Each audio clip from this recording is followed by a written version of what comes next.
You ask Tiger to solve. This deals with linear equations with one unknown. The final result is W equals 4. Let's solve it step by step.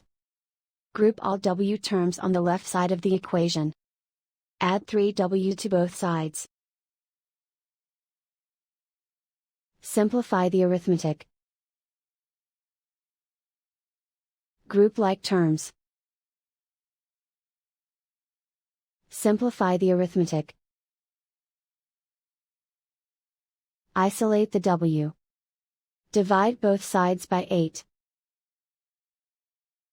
Simplify the fraction.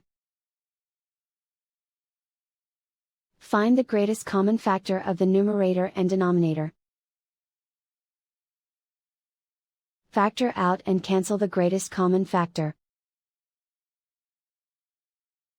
And so the final result is W equals 4.